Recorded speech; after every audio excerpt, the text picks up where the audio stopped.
Hey, everybody. I want to welcome you to the Coaches Drive podcast. My name's Jonathan White, and I coach at North Myrtle Beach High School here in South Carolina, and I'm here with my friend Chad Wilkes, who's the head coach at Lamar High School. Chad, what are you hoping that this podcast can be for these guys? I'm really excited about it. I'm sure you have some kind of boilerplate thing that you want to read out about what this podcast is, but for me, it's going to be as simple as helping coaches be better coaches without putting them to sleep on their drive to or from work.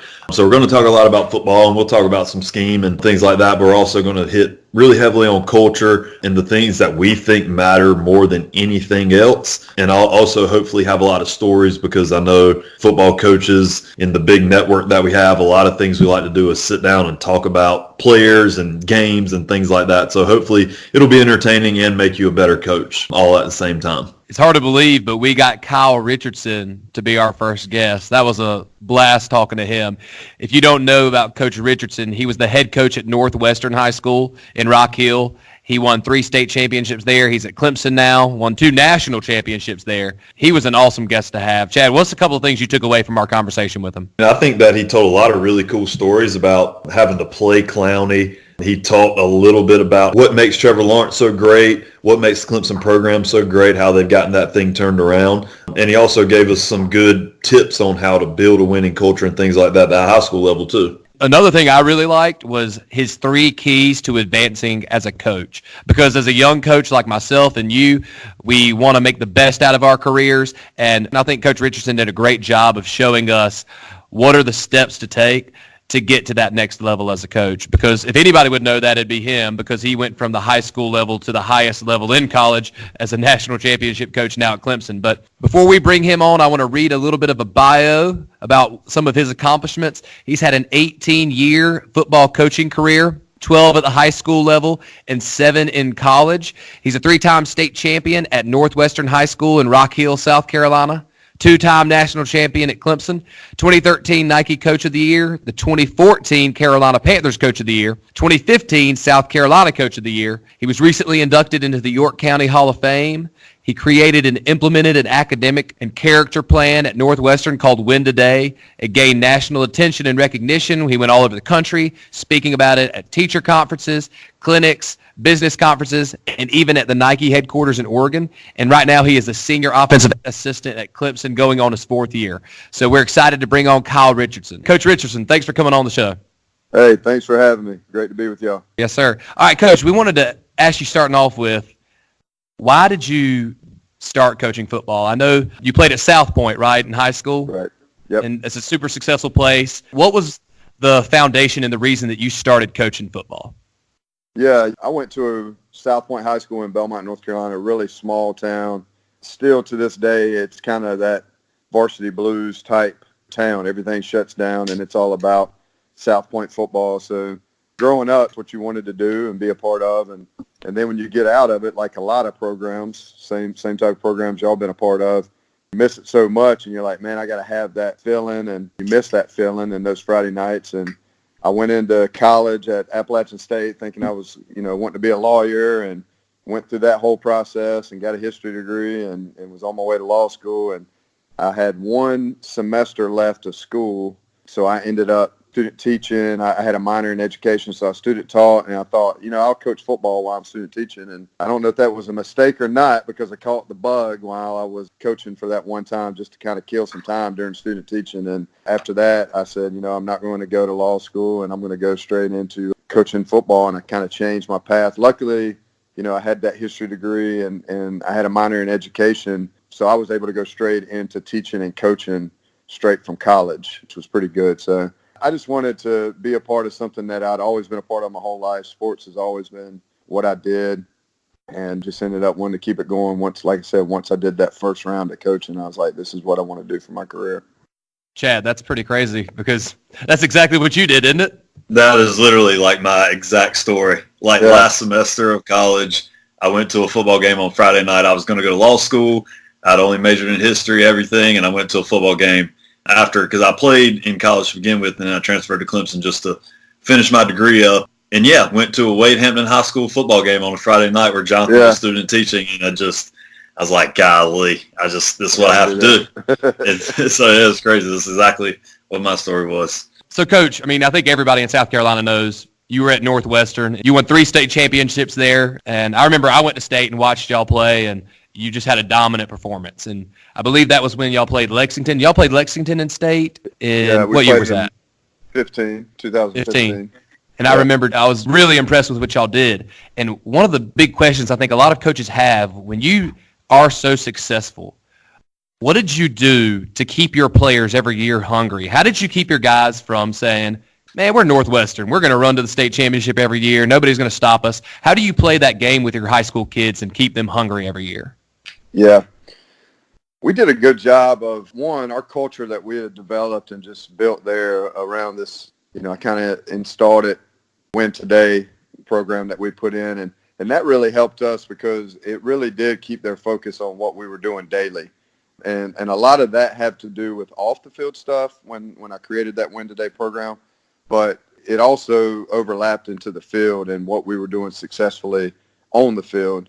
So that I would say that was a big part of it. All our coaches were behind it. Anybody that touched our football program knew what the philosophy was, and that really helped us. And honestly, being in the city of Rock Hill, where you had South Point down the street, you had Rock Hill High down the street, and especially with South Point and at the level that they were playing at and played out even after left and went to Clemson, it was real easy to understand that we just got to keep rolling. We got to keep going, because if not, don't worry about what the rest of the state's going to do.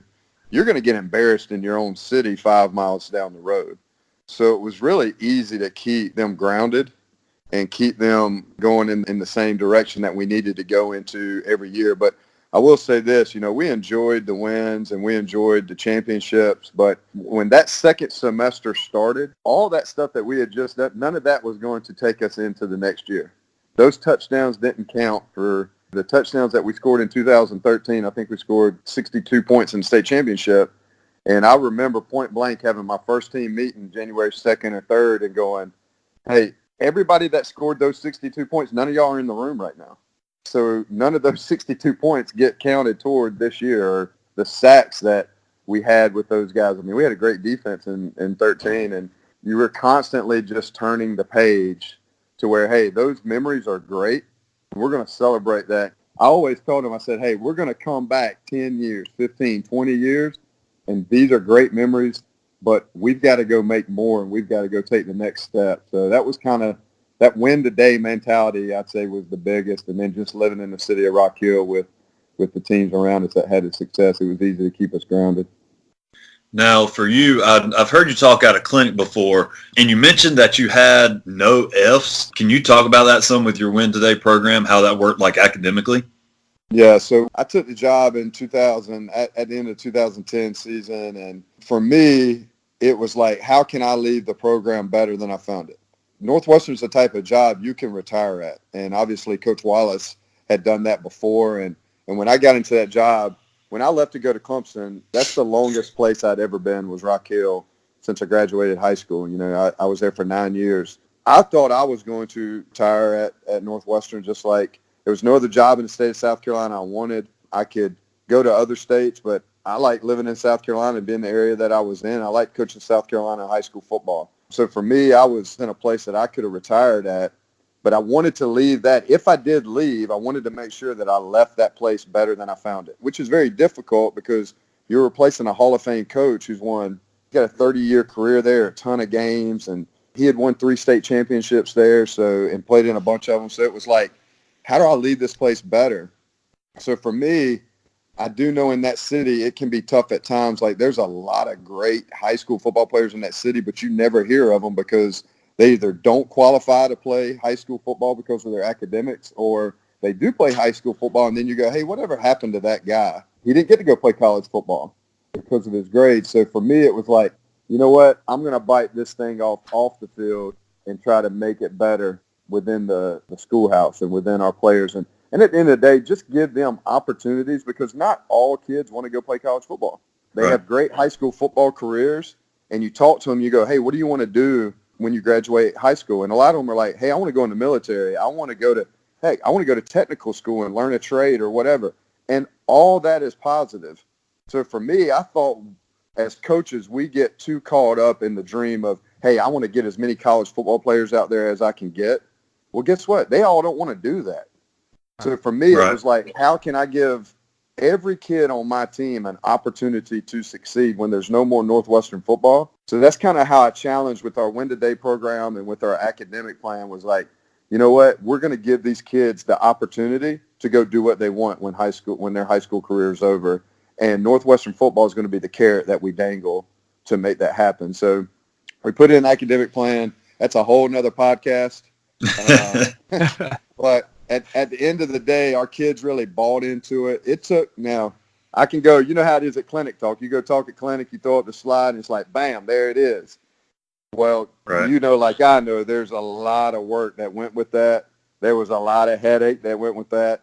And unfortunately, there were some kids who didn't get on board, or some parents. That's the crazy thing, is parents that did not get on board because all the kid or the parent saw was football. And that's not what I wanted to be about. So at the end of the day, we ended up weeding out the Fs. If you were going to play football for Northwestern, you were going to have good grades, and it wasn't going to be a good grade to me wasn't, hey, I make a couple C's, a B. Oh, I had an F because I screwed up in that class, and that's all good. No, you were going to meet a standard, and once you hit that standard, then you could be a part of something special on the field.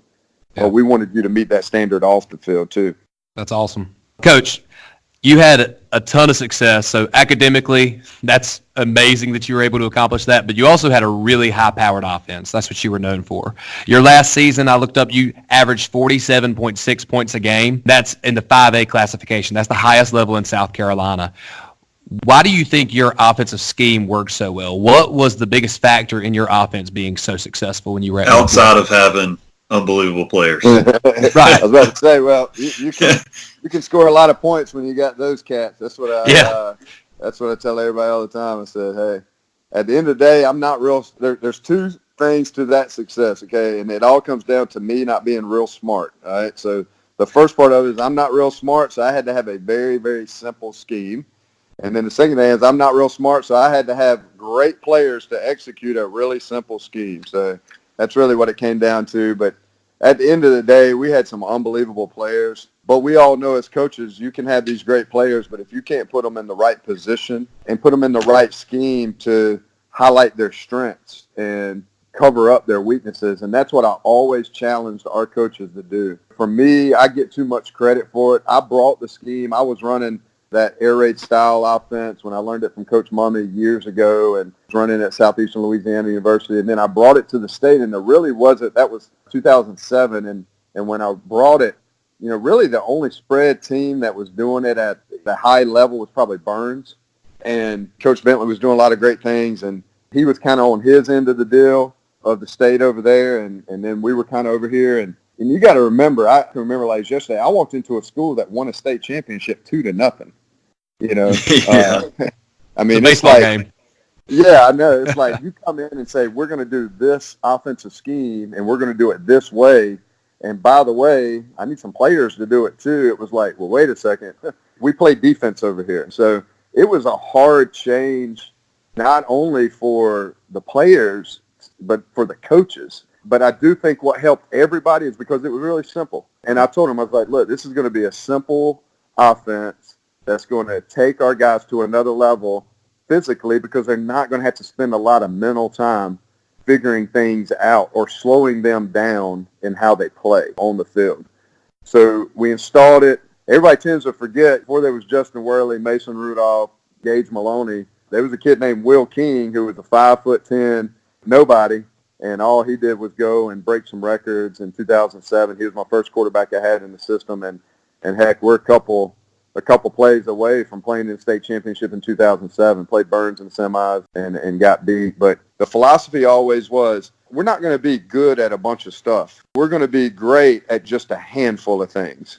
But we're going to be so great at it that nobody's going to be able to catch up to us. Right. And that's just the way I've always been with everything, and that's how that system is. What did Northwestern run before you got there? Like I said, they were a defensive team. I mean, it was load up the defense. And they were great. I mean, they were a great defensive team. And like I said, won a lot. They were just kind of hodgepodge on offense. Right. And when I got there, and here's the other part of it that makes it really easy is I loved every offensive lineman I had at Northwestern. but you didn't have to have 5 great offensive linemen to run this system. Right. So when I got there, it was like, well, you're going to take all the best players. Actually, no, I didn't get to take the best players. I said I wanted to pick the quarterback. I wanted to pick the center. I wanted to pick 1 receiver and 1 running back. That's it. So I need 4 dudes. Let me have these 4 guys, and then everybody else can go play defense, and I'll make the rest of the positions work. And that's how we did it. I picked Jarrett Neely was the running back. He didn't play defense, and that was an easy pick. He was already running back, and he ended up being an all-state player in 7 and 8. And Daryl Patterson, when he's on the football team, he didn't even play football his freshman and sophomore year. Really? I saw him playing Bubba Pittman, who's the head coach at Rock Hill High.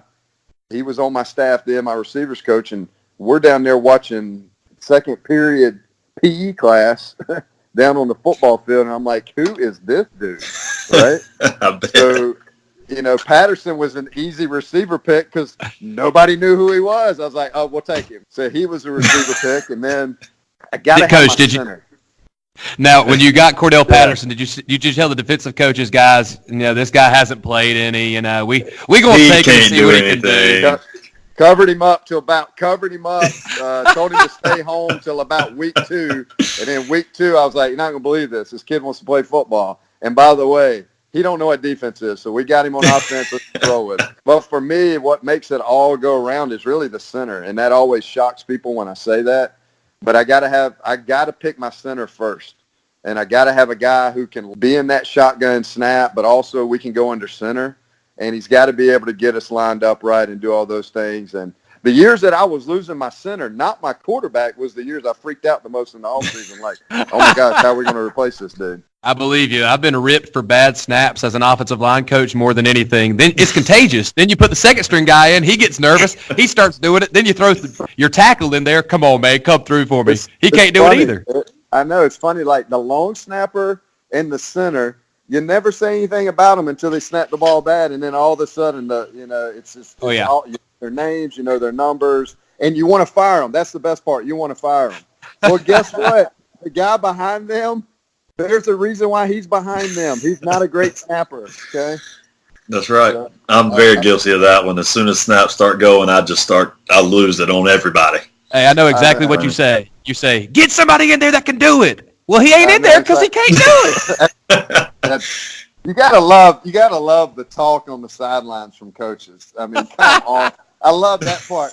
Get somebody in there that can do it. Well, I thought I had the guy in there that could do it. That's the dude that I went with, Like we talked about it in the meeting, like before the season. This is going to be our guy. You were part of the decision there, head coach.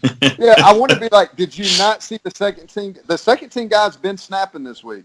It's called second team. Did you not see him snap this week? No, don't worry about it. I'll get him in. Let's see how that goes for us, Yeah. Hey, when you played Clowney, did you ever tell that to your offensive line guy? Get a tackle in there who can block him.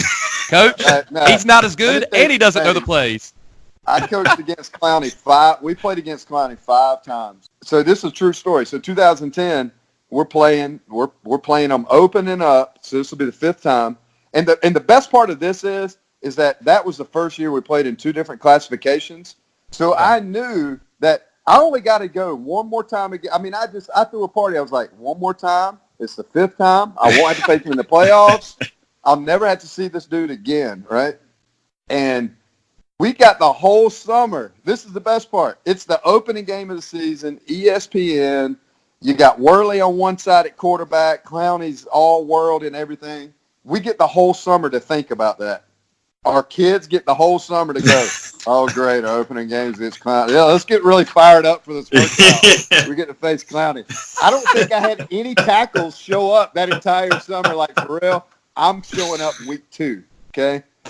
You play with a couple guards out there, centers at left and right tackle, because I'm not going against that dude. But I told our guys about 10 days before that game, I told our staff, I said, look, I told our offense staff, I said, we got to do some major brainwashing, for like the next 10 days, or legit, we're going to get embarrassed. Like this dude's going to be blowing and going on ESPN. So I told our players, we're going to probably snap the ball 70 times in the game. Clowney's going to get his. He's like Jordan. He's going to get his. Yeah. What has to happen is you can't let Scottie Pippen go get his, and you can't let Tony Kukoc go get his. I said, but on top of that, I hope he takes more than 5 plays off, but I'm going to guarantee you that he takes 5 plays off.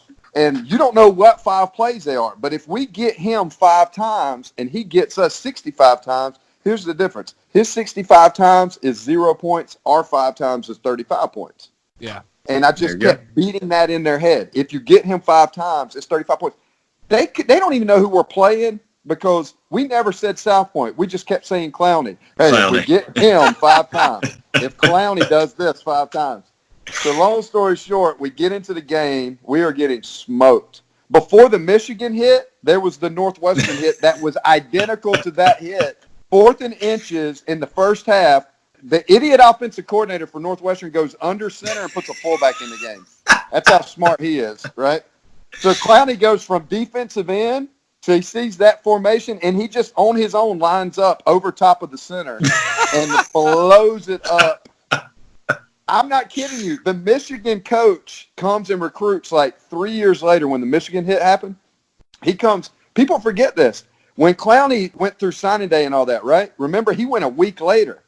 Right. So he kept his decision for a week.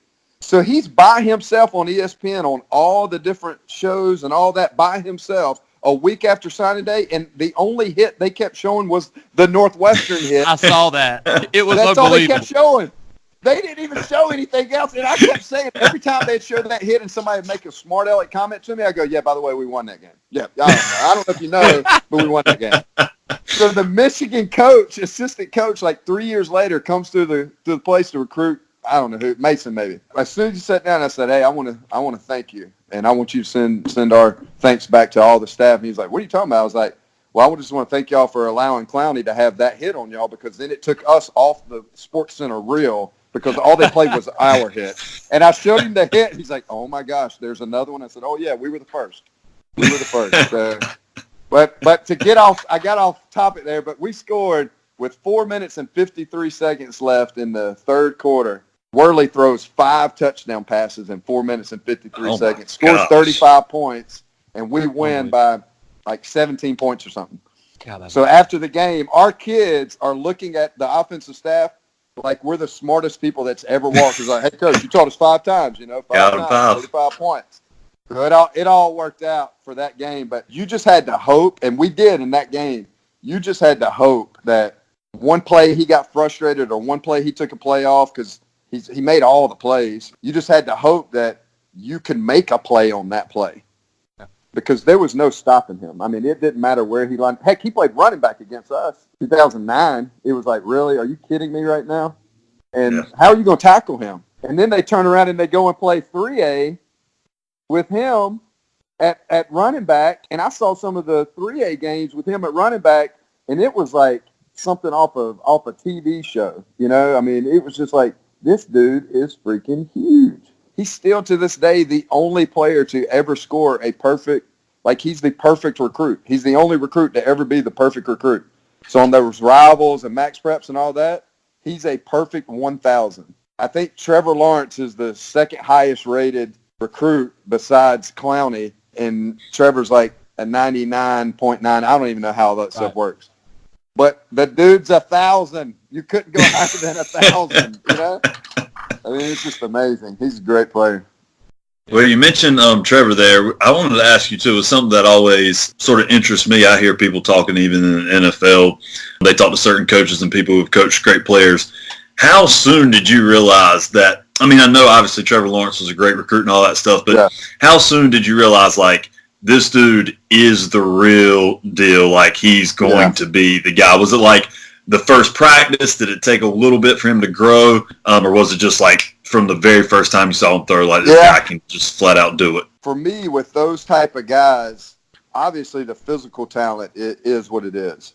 But what separates those type of dudes is how they're mentally wired and how they act off the field and preparation, stuff like that, how their teammates view them, I think is a big, especially at that position. So, I've been blessed to be at Northwestern, be around some really, really, really good quarterbacks. and then obviously at Clemson to be around some really good quarterbacks. And I'll say for Trevor, he was just different. Obviously, he went on the field at camp, first time I ever saw him throw at camp, and it was just like, I mean, the ball's coming off his hand, you just haven't seen before as a high school kid, right?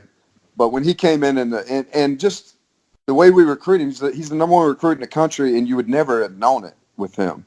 Once he committed us, I mean, it's kind of funny because we'd go into staff meetings and Coach Swinney would be like, he'd go through the list of recruits that came for the game.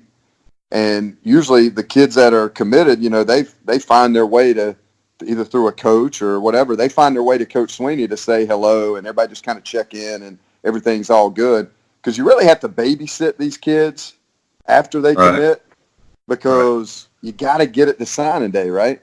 So we're sitting in there, and it was just like, Coach would be like, hey, did Trevor make it to the game? We'd be like, oh, yeah, Trevor's at the game. He's like, really? He's like, are we good? Because I didn't get to talk to him. Is everything okay? Like, yeah, like he just comes in, watches the game, and leaves because like he told Coach, he's like, hey, I'm yours. Like I'm committed. That's who I am. And Coach, you don't have to worry about it. I'm coming to Clemson. This is just who he was and how he operated. And it was just refreshing to see that, with a recruit, especially one as big time as him. But he comes into spring ball, and as soon as he comes into spring ball and we start spring practice, it's like he just carried himself. His maturity level is just. He's got a maturity level that is not normal for a freshman kid, especially one that came in early and was still technically in high school. Heavy in his faith, which carries him. He's just the all-around, has everything that you want in a quarterback or any type of player that you want on the field. He just happens to be the quarterback. And I saw the same thing in like a young Justin Worley and a young Mason Rudolph. It was like their desire to get better carried them a long way. But their desire also to bring their teammates with them as they tried to get better carried them even further. And you got to have some luck in this game. Y'all know you got to have some luck. You got to have, when it comes to injuries and your health and stuff like that. But for everything that Justin Worley did on the field, he was just as great as that person off the field. I'd say the same thing about Mason Rudolph. Gage Maloney, who I coached there at the end, was the same type of kid. And then you turn around and you come to Clemson and you get to be around a Deshaun Watson.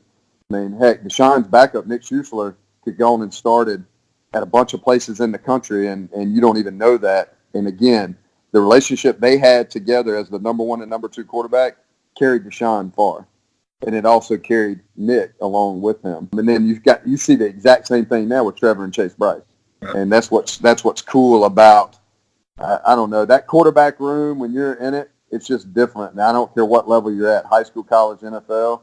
If you can get your number one and number two guy to be boys and help each other, you got a chance to be special because the number two guy standing on the sidelines can see it and help the number one guy.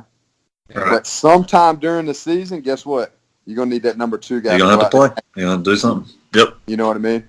Just talking there about Clemson, I mean, you went from being Northwestern's offensive coordinator, the head coach at Northwestern, making the jump from high school to college. I think a lot of guys listening would like to know if there are guys trying to advance in their careers. Let's say that they're a position coach right now and they want to be a coordinator, or they're a coordinator, they want to be a head coach, or maybe even a coach in high school that wants to go to college. What do you think are the most important things to do as a coach to make sure that you can advance in your career, to put yourself in the best position to do that? So I get that question a lot, and when I go and speak on the Glazier Tour and the Nike Tour, and I usually try to, it's funny because and I love doing Glazier. I've done Glazier for a long time, over a decade probably. Every year I'm like, hey, I want to do this one topic. They usually give you 3 topics to do, and the topic is on this question, and the topic is on career and culture, and it has nothing to do with on the field, and I always have to really push them to let me do that topic because most of these clinics that you go to, what's it about? It's all about X's and O's. And I think that's the least of what makes you successful as a coach or your program. That's probably the easiest part. And so I'm always like, well, I think this is the answer to what some of these coaches need to hear or want to hear. So when I do that talk, I get the same question. And for me, I grew up a Clemson fan. My whole family's from Seneca and from the Clemson area. So I grew up my whole life wanting to play football for Clemson. And I was not good enough, not even close to being able to play at Clemson. So I never dreamed I would be able to coach at Clemson. And to be honest with you, I never even thought about it. I wanted to be a college football coach. But for Clemson, I was the fan of Clemson, and Clemson was like this mystical place to me, this far thing that you didn't even think about trying to get to. So I can't say that I worked every day. It was like, man, I'm doing X, Y, and Z because one day I want to coach at Clemson. That was not even the case at all. For me, I worked hard. I was told a long time ago when I first started this coaching career, like, work really hard where you're at and people will take notice. And if it's God's plan for those people that take notice to change your career path or whatever, then that'll happen. But your job is to work really hard and focus really hard on where you're at, who you're working with, and the kids that you're working for. So that was the first thing that I did my whole career, and it's worked. I've gone places. I got to coach college football at a young age. At 25, I was a full-time, Division I AA coach. I've got to go to Northwestern and be an offensive coordinator, and then later on be the head coach, and then that's carried me to Clemson. And every spot, I've kind of kept that same philosophy. Work hard where I'm at. If it's meant to be for me to do something else, guess what?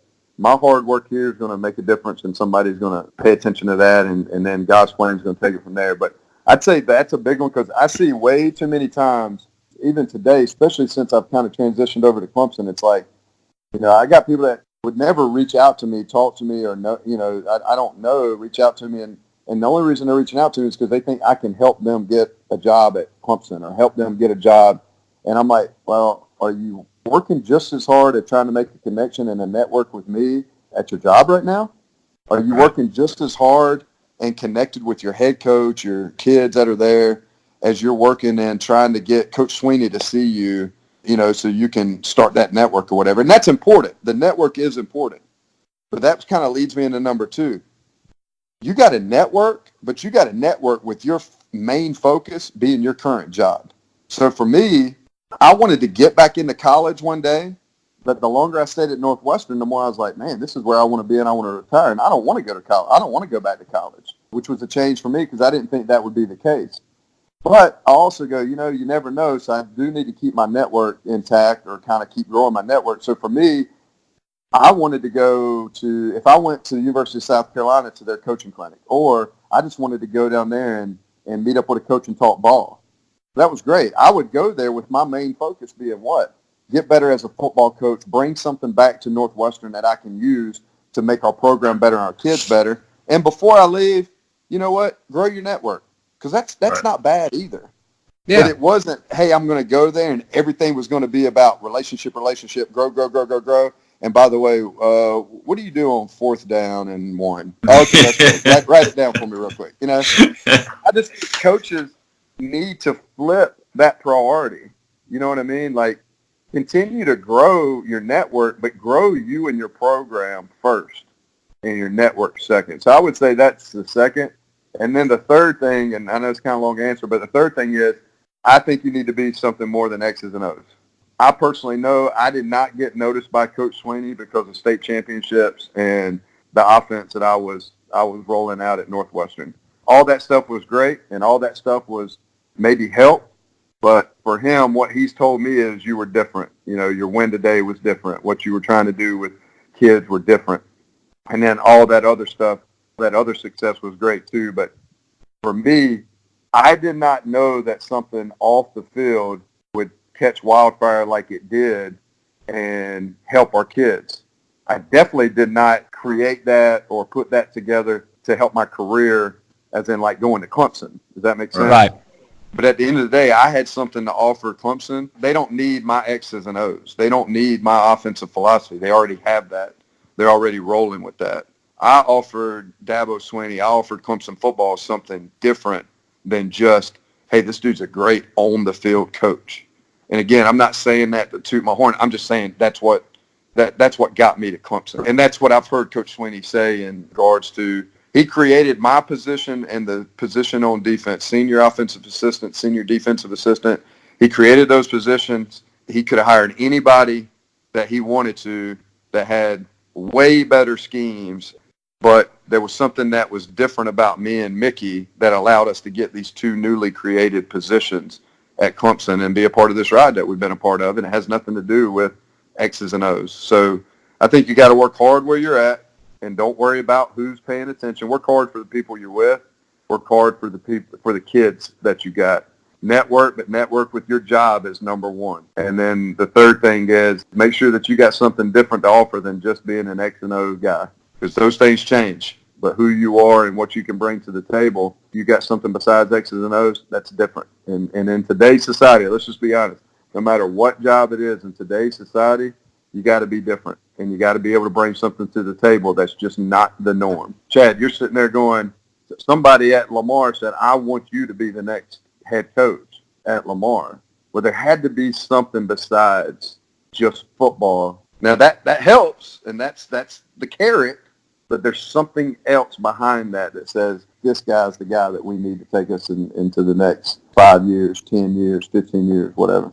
For sure. I think that for me, I mean, that's a big thing that coaches just in general get way too caught up in X's and O's, just because that's not, as long as you're sound in what you're doing, if you've got the right culture and good players, like, you're going to be successful. But I just think that so many coaches go to clinics and do all this stuff to try to get X's and O's and network and do all that stuff, when the most important thing is what you're doing for the kids to get your culture where it needs to be to win games. You're exactly right. And I'm not going to name the name of the team, but there was one team when I was at Northwestern, and I was like, I watched their scheme, and I was like, this scheme is it's unstoppable. It's incredible. It's unstoppable. I wanted to study that scheme and get stuff out of it to make mine better. But we beat them every year. And even with this unbelievable scheme that I wanted a piece of, they didn't have the same players that we had.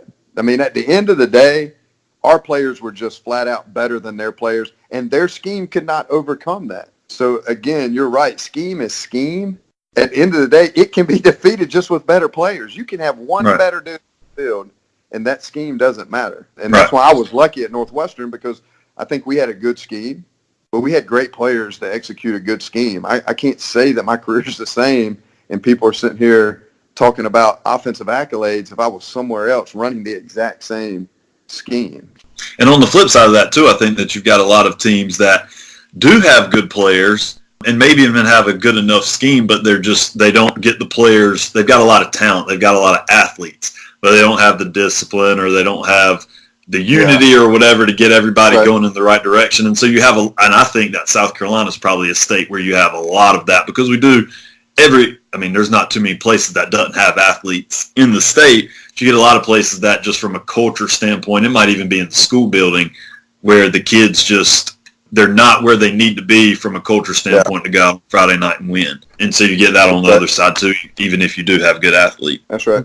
I believe it. Coach, let me ask you this, because I know that you're talking about the culture. That's really what made you successful, is that culture you had. What would be something, and this is something every coach goes through, what is something where, let's say, a player does something discipline-wise in school or does something in the community, what would be something for you that warranted being removed or suspended for compromising that culture? Or let's say they're kind of going against the team and it's more about me. What would be the steps you take? Do you say you're off the team? Do you suspend? Do you bring them in for a talk? How did you do that? I think every situation and scenario is different. I had a list of rules. There wasn't a lot of rules, because at the end of the day, I think I had 5 or 6 rules, and, you kind of have the ultimate umbrella on one of them that keeps that gray area where it can kind of cover everything, Right. But for me, it was depending on what the severity of it was. And I wasn't in the business of kicking kids off, but, obviously it would get to a point where I gave you chance after chance, or I gave you every opportunity to get better or do what's best for the program. And for me, when I started to see it to affect other kids on the team, to where now I'm starting to lose other kids, is one worth 20? Is one worth 50? Right. And those are hard questions you have to ask yourself as a coach. But at the end of the day, it doesn't matter what business you're in or, what world you're in. Sometimes you got to cut loose 1 or 2 so that 20, 30, 40, 50, or whatever, your company, doesn't go under because you're letting a couple bad apples ruin it all. And that's just the way I looked at it. I do know the first year that I took the head job and I went in and I started changing some things. And I told our principal up front, I said, look, I need your support. And, oh, yeah, you got my support. I said, no. I said, look, some of the things that I'm about to change, the academic plan that I was going to put into place. I said, I've got to hold this team and these players and these parents. I've got to hold them accountable early. Because if I don't, and I'm going to take some measures early that is not going to be popular and you're going to catch some flack on it. I said, but I've got to do it, and I promise you, if you just we may lose a couple now. I don't want to lose any, but we may lose a couple now, but years from now, you're going to look back on this time, and I'm going to look back on this time and go, man, it was well worth losing those 2 or 3 that would not do what we asked them to do, and look how many hundreds we gained, and look how much success on and off the field we gained, and we did. I'm not going to name names, but I remember it like it was yesterday. I gave every opportunity. I had about 100-plus kids. I had about 7 that still thought they could do it their way, and they were really, really good players, really, really good players. They just thought they could do it their way, and they kept trying me and trying me and trying me and trying their assistant coach. And then I started to see, I got to a point where I looked up and I said, you know what? I'm either going to win this football team now, which is going to in turn win this football team for years to come, or I'm going to lose this football team right now. And in a few years, especially at Northwestern, in a few years, I'm going to lose my job. So I had to make a decision what I was going to do with those 7. And a couple of them cut themselves. Again, I'm not in the business of cutting kids. A couple of them cut themselves. And I tell you what happened. When a couple of them cut themselves, it was crazy how the other 3 or 4 of the 7 all of a sudden turned good. And all of a sudden started doing what you asked them to do. But I will say this, 3 or 4 kids didn't make it with us when we got into the season. And I'll be honest with you, 3 or 4 of those kids were probably 2 or 3 wins. And that was kind of tough to swallow because the worst year I had on paper was that year. We were 8-5, and you'd have thought we were 5-8 outside the building. But I also look back on it, and my coaching staff from that year, we still talk about it today. Our best coaching job, all the years I was at Northwestern, those 9 years, the best coaching job I had with a coaching staff was that 2011 year when we only won 8 games. But we changed the mentality and the culture of that group of kids that ultimately led to 13 title, 15 title, and a ton of wins in between there. And back to your first question of the day, all that academic success with weeding out Fs and all that. But it all started with, hey, a couple kids just, you had to cut them loose. You know what I mean? You had to give them every opportunity, but you had to cut them loose for the overall benefit of your team. And that's what's hard for us as coaches because we get in the world of we got to win now because guess what? The pressure's on us to win now. We won 8 games, and it was a struggle to win 8 games. But I also knew with those 3 or 4 kids, we're probably 11, 12-win team, and who knows? We may be playing for another title. I don't know. But it was hard to go in and go answer the questions and feel the heat of the parents and the fans and all that and go, but wait a second. 3 years from now, you're going to really like what we did today. They don't want to hear that. And even as a coach, you don't really think about that. Like you start doubting, like, am I really going to have success on the field because what I'm doing right now? Because this feels really stupid. Like, what am I doing? Am I cutting my nose off to spite my face right now? But I will say you have to stand strong in those times, and you have to believe in what you're doing. And sometimes everybody outside the building, again, I'm saying outside the building, because inside the building, those people inside the building also better be believing in what you're doing, because that's the people you got to go to work with and get it done. And if they don't believe, you got to get them on the outside of the building, by the way, which is very difficult too.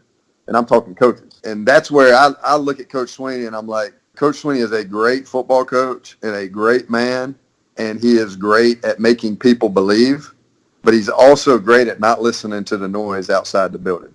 And the noise for a long time was negative, but he stayed true to what he believed was best for Clemson football. And look what's happened. Coach, we want to move on here, and I want to ask you a couple of questions just about the coach's culture, because there's a definite culture. Like there are things we say, there are things we do, there's things that we probably see all the time that other people probably never see in their life. And one of the things that we wanted to ask was, you've spoken at tons of clinics. Right. Which guy at the clinic are you? Okay, I'm going to go through a couple of guys. Chad, you go through them with me. First guy we see at the clinic is man that will not smile or laugh because he's trying to exert his manhood and how much of a ball coach he is. You could say the funniest thing in the world, and he's going to scowl at you like, I want to combo the mic back or shut up. You know, they think you're soft if you're funny.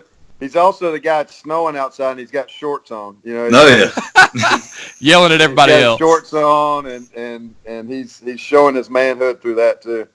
Yeah, Chad, who's another guy that we see? I'm guilty of that one. I do wear shorts during the cold. You've got the young O-line coach that laughs at every old school O-line joke and always says that I have to identify the mic backer anytime we do anything. He also has a neck beard. Definitely has a neck beard. He played in high school. He wasn't the best, but he was serviceable, and he went into coaching right out of high school. That's him every time. He's got kind of like his satchel draped across the front of his chest, and got all his notes in there, and it's like, oh God, dude, you're way too big to have this satchel draped across your chest. Like, let's go with the old book bag look. Right? Yeah. No, he's the satchel guy. So yes, I know that guy. I'm neither one of these two guys we've said before, by the way. This one might be you. There's the guy who knows every human. If you have ever coached football, this coach knows that coach. They go up to every one of them. They hug. They're like kids on Christmas when they see each other. Hey, Coach, you coming to eat with us, man? We're going to go get wings. Oh, Coach, yeah. He's the guy who connects everybody, talks to everybody. Are any of these you? I'm probably the last one. So I speak at a lot of clinics, and a lot of times people are in the room listening to the talk, but you don't meet them after. But then you may see them later on. It's like, Coach, how you doing? It's like, yeah, Coach, what's up? And it's the hugging all night. It's like, I saw you speak at the clinic. And then I want to be like, in my head, I want to be like, which one? And there was 50 people in the room. But instead, I'm like, oh, yeah, that one. Yeah, that's a great one. Yeah. And, oh, wings? Yeah, I'll meet you there. And then next thing you know, you got 25 invites to eat wings. You don't make it to any of them, by the way. You're still making connections and talking to everybody else. Or how about the one where you walk in there, it's like, Coach, and then 20 people turn around and look because there's no last name because you really don't know who you're talking to, and they don't know who they're talking to. They don't know you're in the building and you're a coach. You could be the vendor for all that matters, but guess what? Even the vendors will accept the term coach at the coaching clinic. Absolutely. Oh, yeah. I'm BSN vendor. I'm a coach today because I'm at the coaching clinic. Right. I'll see a woman at the clinic that works for Huddle, and I'll say, Coach, where's the room where Kyle Richardson's talking at? She'll answer to it. If you're a human in the hotel, there's no doubt. You're answering to it, and you're walking off. She goes, by the way, we've got this new thing, and she hands you a pen and a business card. Like everybody in the world don't have Huddle as a high school coach. Right? I'll tell you what, I'm going to take this business card and this pen, and when I get done listening to Kyle Richardson, I'm going to call you because I have no clue how to work Huddle, but yet you continue to try to upsell me everything on Huddle, and I can't work Huddle 1.0, much less Huddle 10.0, okay? Yeah, that was me in the clinic. That's me right there. All right, I got to ask you something else here, too. This is one me and Chad have talked about all the time. I'll start it with a story. When I was in high school, we had a coach that was the most, he was an older guy, just, we got to get ready to play. Yeah. And I was in second block, and he was substituting for my class, second block of a game day. It's probably 10 in the morning, and I'm laughing in class, and the next thing I hear is, White, you better take that smile off your face, son. We got a game tonight. I'm like, I just ate breakfast, man. Can I enjoy my day? It's like, so my question to you is, are you the coach that gets mad if they see a player smile on game day, or are you the guy that allows it and says, that's okay? Because I also, when I was at North Greenville playing, Coach Staggs, I'm going to tell one on him. He's the defensive coordinator now at Coastal. It's 24 hours before game day, and he says, and I'll laugh on the bus leaving for the airport, and he says, White, quit laughing. And then he said, you've been hanging around the offense too much. Because every defensive coach thinks that the offensive guys are the softest humans on earth. So was that ever you, or do you let your players smile and laugh on game day?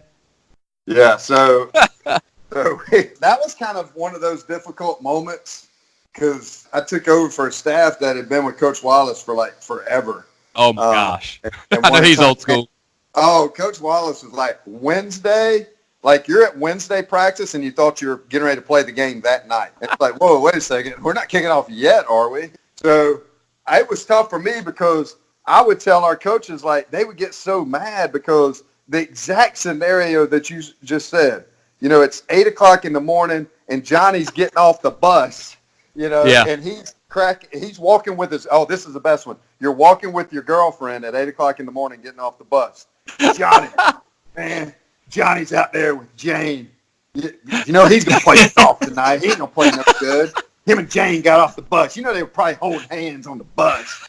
He got mine, right? Where's his mind? And I'm like, are you kidding me? It's 8 o'clock in the morning.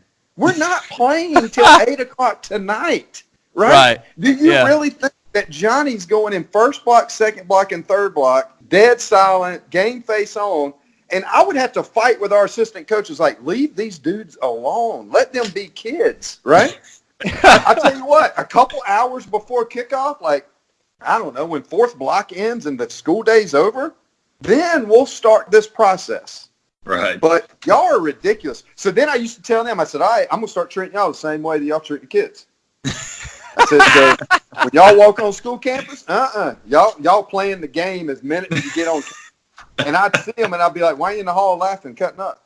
I'd be like, well, you know, this kid, he did something stupid in class, and I was just telling, you know, Mr. John about it. No, we're not doing that. No, we got a game today. You get your mind right. You tell everybody in the building by your look on your face that we have a big game tonight, okay? And I want you to do it all day. I want you to do it for 12 hours.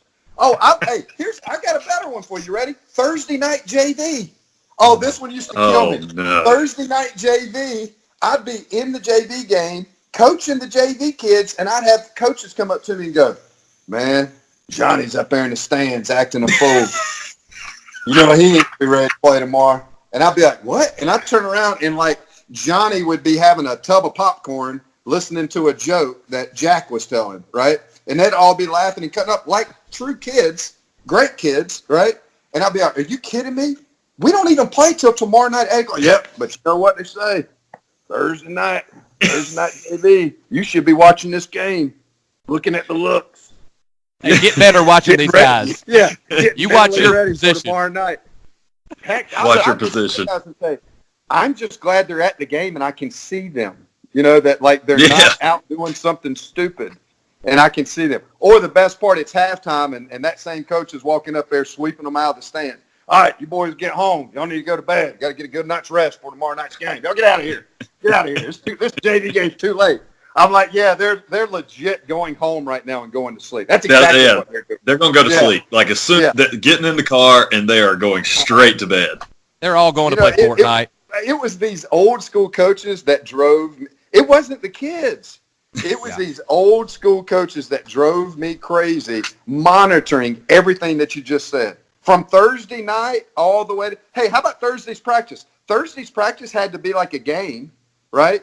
And then you had to carry Thursday's practice all the way to Friday at 7:30 at night. That's the mindset they had to have was, hey, it's serious from here on out. It's business. No, it's not.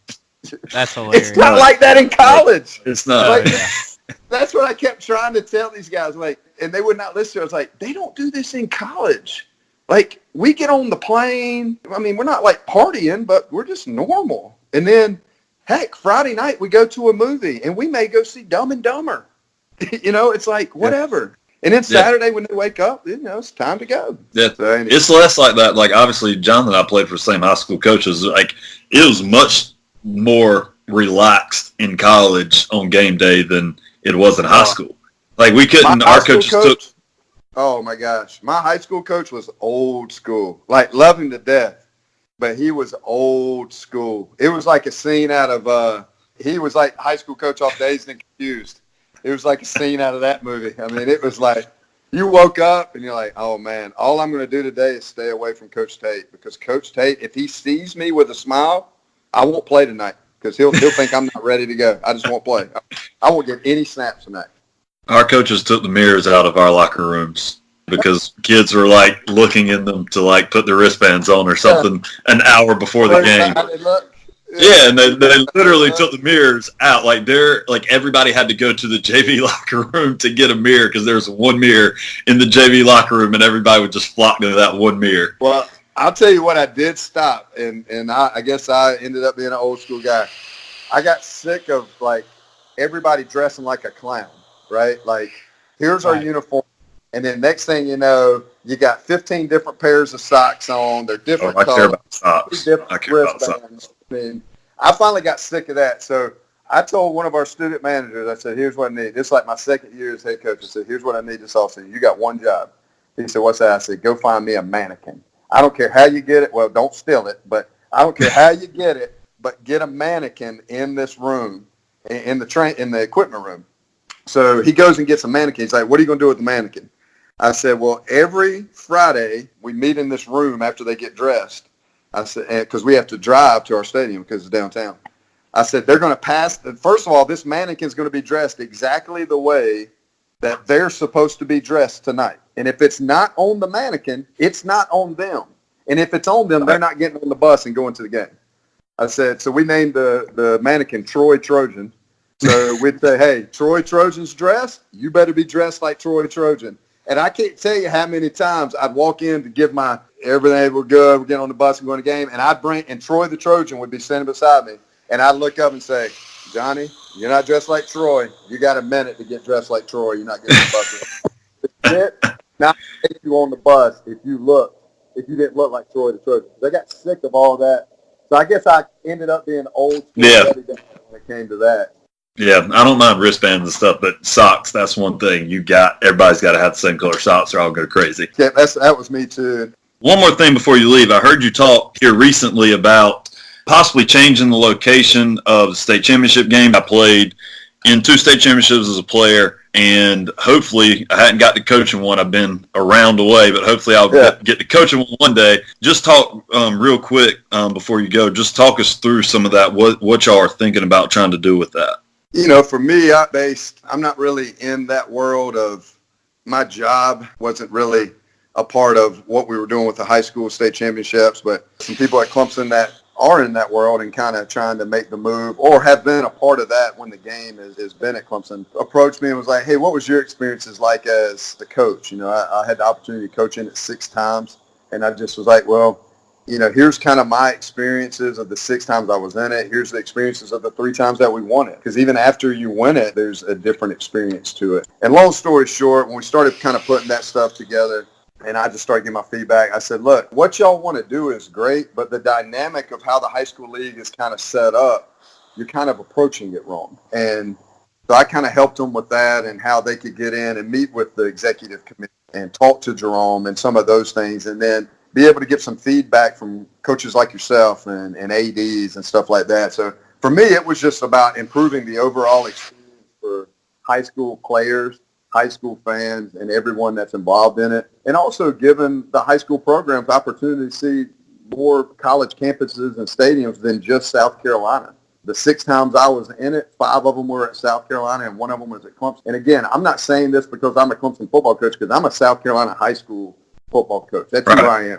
All right. Now I get an opportunity to go to Clemson every day and work, but I loved my time as South Carolina high school football coach, and if I go back to high school football coaching tomorrow, it's going to be in the state of South Carolina. I just wanted to improve it all for all parties involved, and I think the improvement of that is looking at other states, Alabama, Georgia, you know, some of these states that are around us, and looking at what their blueprint is. And when you look at it, I just thought having 2 great universities in South Carolina and Clemson, rotating that game and allowing both campuses to be able to show off what they got, but at the same time, letting, like yourself, you played in 2 state championships. Now, how cool would that be to be in 2 state championships? Now, that's very, very difficult to do, but how cool would that be in being 2 state championships and one of them be at Clemson and one of them be at South Carolina and have the experiences of both of those setups? Oh, yeah, for sure. You know, we just kind of put a plan together. Thad Turnipseed did a great job of putting that all together for us and presenting it to the high school league and to you guys, and we've got some good positive feedback from it. I don't really know where it stands right now, but I think it would benefit the University of South Carolina and Clemson University. Boom. It definitely benefits both of them. But I also think it benefits big time the South Carolina high school kids, players, fans, and the coaches, and hopefully we'll see some changes that set up that experience to be a little bit different and a little bit better than it's been in the past. South Carolina high school football is one of the best in the country, that's an opinion of mine, but then when you also look at it on paper, that's factual based off the per capita, the NFL players that are coming out of this state, per capita, the college players that are coming out of this state and having success. And if best is the standard at two different universities in the state of South Carolina, and we're playing big-time football and being in two great conferences and representing our state the way we are, there's no different that the high school state championship should be any different. And that's just kind of my opinion on it. All right, well, Coach Richardson, I really appreciate you coming on with us. Great time talking with you. Good luck on your success and everything going forward at Clemson. Y'all really got it rolling. I hope it continues for you. I appreciate it. Thanks for all y'all do for high school athletics. This podcast is going to be great for high school and college coaches. Really excited about the future of it, and thanks for having me. All right, so that was Coach Richardson. There's really a lot of great stuff in there. Hopefully y'all can take a lot from that. I know I have. And I've talked to Jonathan. You've taken something from it, too, that you're actually going to try to apply. That's right, yeah. I'm meeting today with my head coach and a teacher at our school that are interested in doing a win today type program. And it's probably not going to be exactly what Coach Richardson did at Northwestern, but it's going to be really good for our kids. We're going to find a way to target some of the problems that they're having academically, and we're going to do what we can to try to hold them accountable and improve those grades so that they have opportunities going into the future past football. So I'm excited about that. Coach Richardson did a great job not only telling us about culture, how to advance as a coach, but academically helping our students. I think that's going to be great for us at North Myrtle Beach High School. But now we want to go into the coach's cliche. The coach's cliche is going to be a segment we do on this podcast on a regular basis. We're not going to say necessarily every episode, but there are so many cliches that coaches say. Some of them do mean things, but a lot of them, Chad, are just really dumb. Would you agree? They don't mean anything. I completely agree, and I'm guilty of using them. But they're really just to make myself feel better, even though they're not going to help us gain one more yard than we were going to gain before. Saying that some of these are dumb will make some people very angry. Yeah, but that's all right, because I know there are going to be people out there listening that do say these, and I'm right there with you guys. I say it all the time too. But I think it is good to sort of sit back and evaluate what actually has meaning and what doesn't, because we say a lot of stuff and some of them mean something and some of them don't mean anything. So, yeah, the first one we want to do for our first coach's cliche, and it's always said in this voice, quit worrying about being pretty. Translated, quit worrying about being pretty. Chad, I know you've had that said to you because we played together in high school. What's your take on quit worrying about being pretty?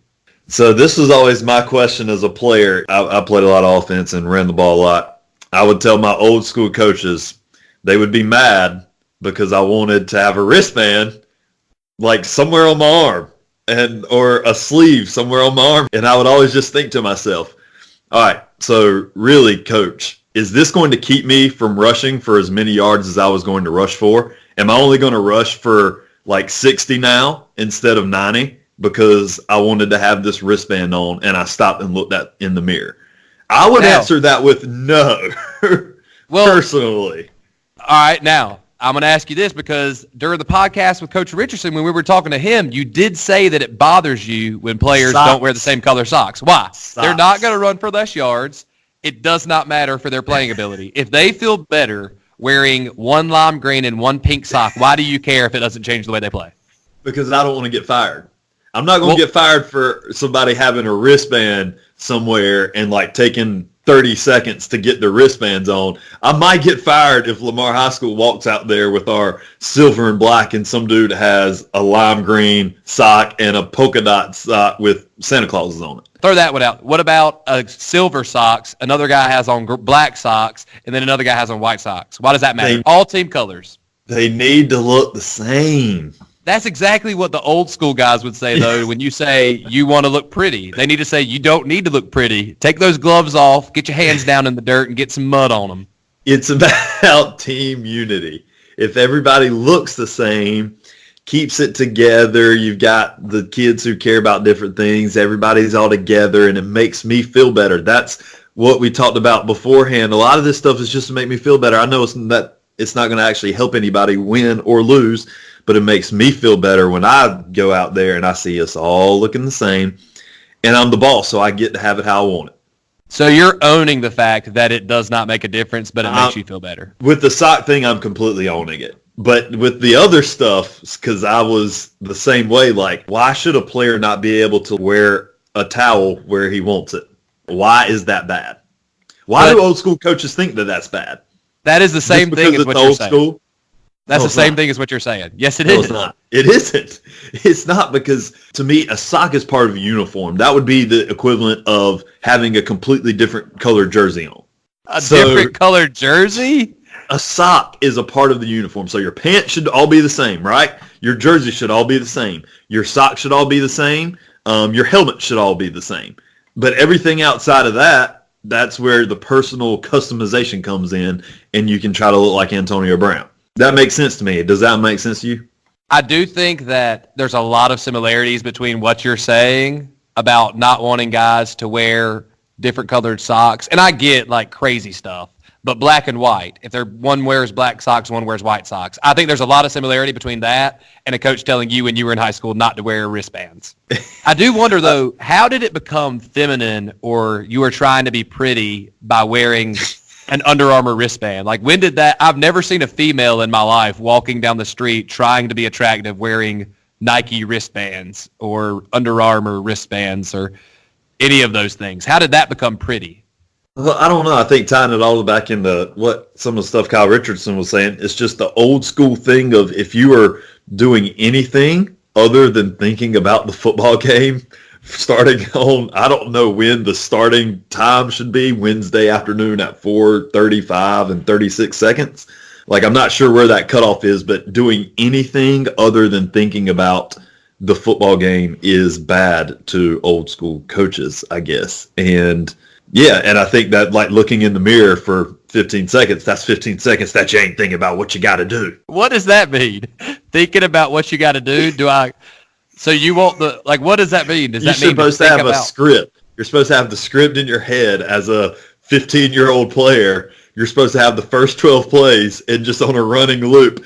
All right, the first play, I've got a reach block. How am I going to, okay, I take this step. All right, the second play, we're running a pass play. I've got a vertical. All right, I got to get to my seam. And just run the script on a loop in your head over and over. I think that's what you're supposed to start doing, according to some old school coaches, starting on Wednesday.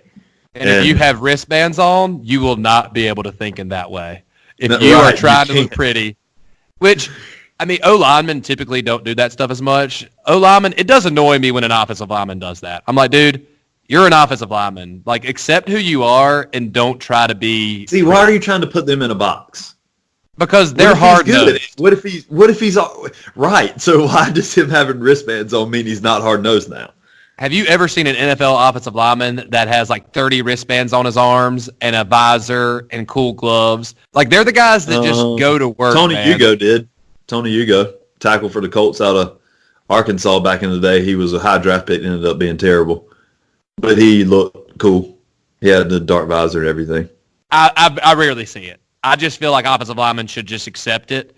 And skill guys, if you want to. Now you wore some wristbands too. Now, yeah, but I was a tight end defensive end. Yeah, that's a lineman. We ran the freaking wishbone, man. That's a lineman. I moved from that to just wrist tape and gloves. So I guess I did. By some standards, I would have tried to look pretty, but by today's standards, I don't think I did. Let's do this. Does it matter? If players are gathering in front of a mirror, putting on wristbands, is that going to impact anything? Does it matter? Yes or no? I think that it does not matter. But if it becomes something to where if a guy does not have one of his wristbands that he wants and it makes him sad and takes him out of the game and he's not prepared, I think it does matter then. So it could matter. I don't think in and of itself it does matter, but if it throws the guy off to not look the way he wants to look, I think that's a problem. What about you? Do you think it matters? No, I don't think it matters at all. As long as they're not spending in like a crazy amount of time, but I mean on a Friday before games between our pregame meal walkthrough, they've got a huge portion of time there that if they're looking in the mirror with wristbands, like I don't think that matters one little bit. If they're doing it and it's going to make them late for specialty or something, then that's a problem. But as long as they're doing it at the correct time, like, I'm good. To each their own. We're not saying if you believe this, that's totally your thing. There's so many head coaches who have won 10 times, well, maybe not 10 times, have won 5 times the games that I've won who are all about it, And that's fine. That's not a problem. But it's the way that I see it. And it's because we're young is why we see it that way. When we're old, there's going to be stuff that we're like, about. And young coaches that are like 27 when we're 50 are going to be like, that's stupid. That doesn't matter. And they'll be right. It'll happen. All right, guys. Thanks for listening to the Coaches Drive podcast. Subscribe, rate, and review. We'll have episode 2 coming out soon. See you.